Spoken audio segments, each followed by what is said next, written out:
জয় যিশু। তো আজকে আমাদের ঈশ্বরের বাক্য এই যে গীত সংহিতা 91 অধ্যায়, সুস্থতার জন্য প্রার্থনা। যে ব্যক্তি পরস্পর অন্তরে থাকে সে সর্বশক্তিমানের ছায়ায় বসতি করে। আমি সদা প্রভু বিষয়ে বলিব, তিনি আমার আশ্রয়, আমার দুর্গ, আমার ঈশ্বর, আমি তাহাতে নির্ভর করিব।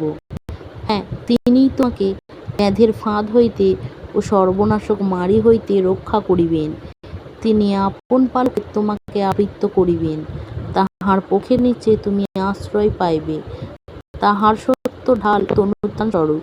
তুমি ভীত হইবে না বাহির ত্রাস হইতে, দিবসে উড়িয়া হইতে, তিমির বিহারী মারি হইতে, মধ্যাহ্নের সাংঘাতিক ব্যাধি হইতে। পড়িবে তোমার পাশে 1,000 জন, তোমার দক্ষিণে 10,000 জন, কিন্তু উহা তোমার নিকটে আসিবে না। তুমি কেবল স্বচক্ষে নিরীক্ষণ করবে, দুষ্টগণের প্রতিফল দেখবে। হ্যাঁ, সদা প্রভু তুমিই আমার আশ্রয়। তুমি পরাৎপর আপনার বাসস্থান করিয়াছ। তোমার কোনো বিপদ ঘটিবে না, কোনো উৎপাত তোমার তাঁবুর নিকটে আসিবে না। কারণ তিনি আপনার দূতগণকে তোমার বিষয়ে আজ্ঞা দেবেন, যেন তাহারা তোমার সমস্ত পথে তোমাকে রক্ষা করেন। তাহারা তোমাকে হস্তে করিয়া তুলিয়া লইবেন, পাছে তোমার চরণে প্রস্তরের আঘাত লাগে। সিংহ সর্পের উপর পা দেবে, তুমি যুব সিংহ নাকে পদদলে দলিবে।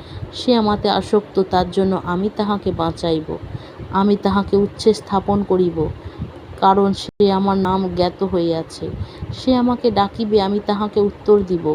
আমি সংকটে তাহার সঙ্গে আমি তাহাকে উদ্ধার করিব, গৌরবান্বিত করিব। আমি দীর্ঘ আয়ু তাহাকে তৃপ্ত করিব, আমার পরিত্রাণ তাহাকে দেখাইব। হালেলুয়া, হালেলুয়া, প্রেজ দ্য লর্ড, আমেন।